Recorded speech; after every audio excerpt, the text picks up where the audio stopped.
Allez, salut, c'est parti, on est en Salut. impro totale.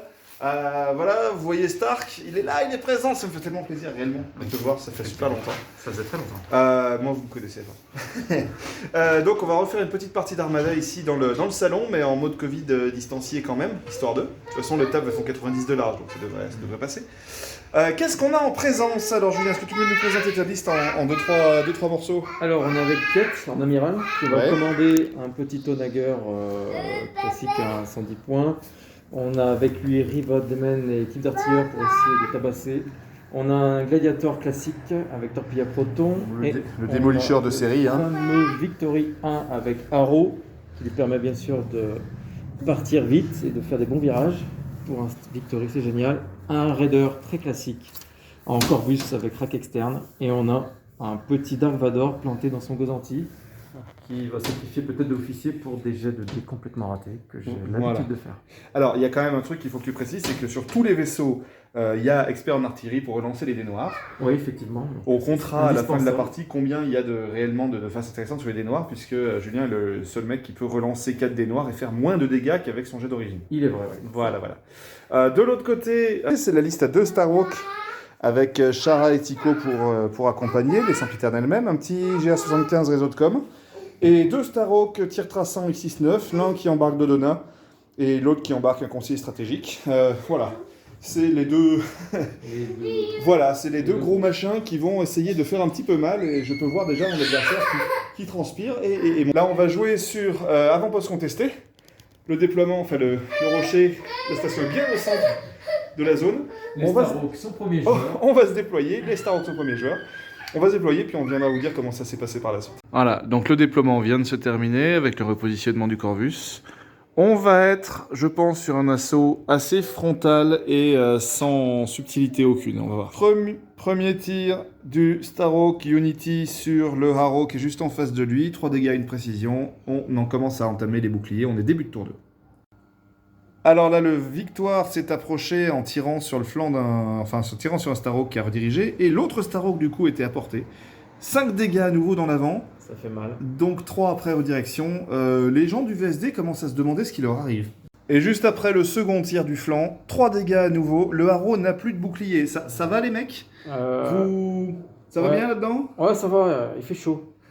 Voilà, et donc la réponse du berger à la bergère, hein, c'est la méchanceté, c'est le tir d'initiation sur le Unity, avec juste la précision qu'il faut bien pour empêcher la consolidation, et un total de 8 dégâts secs, plus 2 avec l'effet critique. Aujourd'hui, là, le Starhawk qui est là, il commence à avoir chaud aussi, puisqu'ils n'ont aucun bouclier nulle part, et qui sont à portée courte d'un Victoire Harrow avec des racks. Voilà, le premier round du démolicheur qui s'amène dans la portée courte, après un petit tir à longue portée sur l'autre Starhawk. Et ceci, mesdames et messieurs, est un jet sans relance. Voilà. C'est un jet sec à 9 dégâts. Du jamais vu pour moi. Voilà. Quelque chose à dire Je sais pas ce qui se passe. Donc, alors ici, on est en début de tour 3. La première activation, ça a été le Starhawk, celui qui a plus de bouclier. Et c'est une activation assez sanglante, Ouais. puisque d'un flanc, il achève un raider. Direct. Voilà, que tu peux donc enlever. Qui maintenant n'aura qu'on a jamais vu. joué. Voilà, qui n'aura jamais tiré. Et de son avant, il fait 7 dégâts sur un Victoire qui n'a plus de bouclier. 7 dégâts sous Dodona avec XX9, ça fait 2 critiques, soit 2 dégâts structurels, même avec la consolidation. Au total, il va prendre 5 dégâts plus les 2 dégâts structurels, soit 7. Et ensuite, regardez ce qui va se passer. C'est qu'on va venir se déplacer. Et en fait, on va faire une manœuvre à peu près comme ça. Donc à vue de nez, on va bumper ici à vitesse 2, et on va reculer sur la vitesse 1. Donc je vais bumper et détruire le Victoire, et me reculer probablement sur l'astéroïde, mais à ce niveau-là, ça vaut plus cher. Et alors la cerise sur le gâteau, qu'on regardera, c'est est-ce que cette manœuvre de fifou me permet de sortir en plus de l'arc d'initiation de l'Onager, ce qui rend le Starhawk complètement safe. Voilà. Tu peux retirer le Victoire, je suis désolé, mais... Au revoir, Victoire. Au revoir. Au revoir. Tu étais bien dans ta boîte. Retourne dans ta boîte. C'est la vengeance. Donc le gladiateur, il est venu se mettre au milieu en prenant pas mal de dégâts, en gênant aussi son Onager. Il n'est pas mort sur les assauts du Starhawk de droite. Du coup, ça l'a gêné un petit peu. Il y a un petit peu le périph' parisien qui est là. Et le Nager, lui, il s'est réveillé, il s'est dit l'initiation finalement c'est nul. Voilà, on va tirer avec nos arcs standards. Et nos arcs standards, eh ben, ça permet de retirer complètement un Starhawk entier. Intensifier le feu des postes avancés. Voilà. Bon, par contre, début de tour 4, première activation, le Nager qui décide de venger son copain au Nager. Ouais.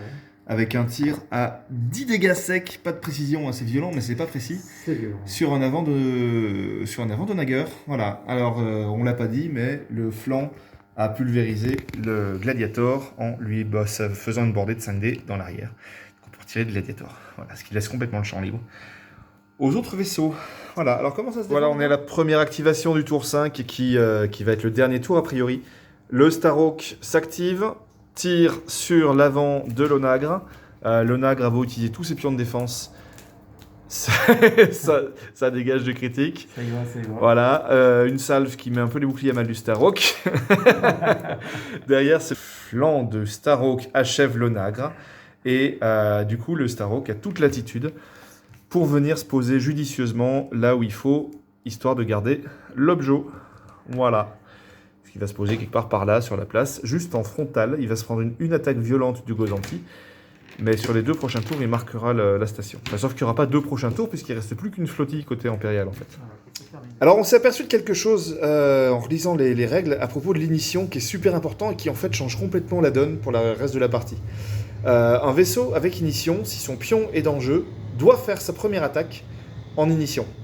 Là, la configuration dans laquelle on était, le Unity, le Starhawk de gauche, là, était sorti de l'arc d'initiation de l'Onager. Ce qui veut dire que l'Onager était obligé, à son activation, donc on parle d'un moment où lui, il est à 7 PV, et 3 boucliers encore à l'avant.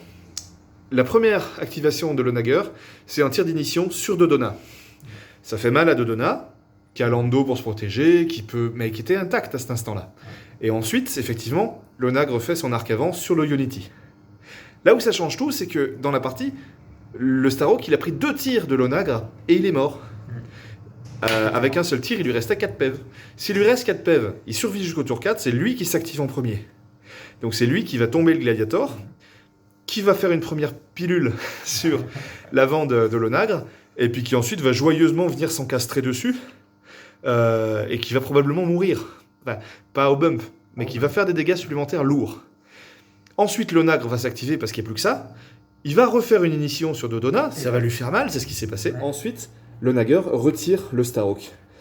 Mais l'Onager, à cet instant-là, il est beaucoup plus endommagé. Voilà. Ce qui veut dire que quand lui s'active, donc début de tour 4, il le tombe. Parce qu'on a gagné un arc, un tir d'arc. Lui, il est déjà mort parce que c'est l'autre Starhawk qui l'a tombé. Et en fait, donc la table rase, elle se produit tour 4 au lieu de tour 5. En gardant les mêmes jets de dés. Donc on fera attention la prochaine fois de faire une première attaque en initiation ou pas. Tu touches mon bras là. Oui. Voilà, c'est pas très Covid. Ça. C'est vrai. Des sensations pas terribles. Voilà. Bon, la partie est terminée. C'était bien fun, en tout cas. Enfin, pour moi, en tout cas. Oui, le double Starhawk. Je vous le déconseille. Ne le subissez pas. Le double Starhawk, des fois, ça marche. D'autres fois, ça marche pas. T'as vu, contre Ogas l'autre jour, ça a pas marché du tout. Là, on est vraiment allé frontal. Ouais. Et ça a payé, en fait, pour les Starhawk. Complètement. Parce que c'est quand même des grosses vaches. Ouais. C'est dur à tomber. Ça encaisse pas trop mal. Et le salvo fait vraiment mal, mine de rien. Ouais. Ça a vraiment neutralisé, dans un premier temps, mon interdicteur. Pas l'interdicteur, pardon, le VSD. Le haro, qui plus est. Parce que juste avec ces quelques dégâts, ça lui a permis, après, avec ses grosses attaques, de le retirer de la table assez rapidement. Les 2 jets du Starhawk, du Unity, celui qui était à gauche sur la carte, ont été assez monstrueux. Je veux dire, il a pulvérisé un Raider, il a pulvérisé un Victoire. Même s'ils n'avaient pas de bouclier pour se défendre, ça reste quand même des bons jets. Pour 4D, 4 dégâts, ça se pose là. Ouais. Voilà. Non, c'était bien violent. J'ai bien quand même subi quand il m'a nettoyé le Corvus et le VSD dans la même activation. Ouais. J'avais un espoir que le VSD survive à 1 ou 2 PEV, histoire de faire et je pensais, tu vois, une bonne attaque à External Rack. Ouais. Non, là, il n'a pas eu l'occasion. Ouais. Et après, au niveau des points, on ne les a pas comptés. Toi, tu me prends un Starhawk qui vaut à peu près 170 points et quelques. Ouais. Tu marques 4 tours. 80 points de bio. Voilà, ce qui fait donc du 250 à la louche à 420, puisque je marque pas les points du 6e tour parce qu'il n'y a pas de 6e tour. Ouais. 250 à 520, ça fait quoi? Ça fait un 8-3. Ouais. Un dernier mot? Ne jouez jamais le double Starhawk. Bah, si, jouez le Non, double ne le Starhawk. faites pas, Si, ne le si, faites pas. si. Arrêtez. Et Non. pas de Taurine phare. Je suis là. Ah, Taurine. Ah, Taurine.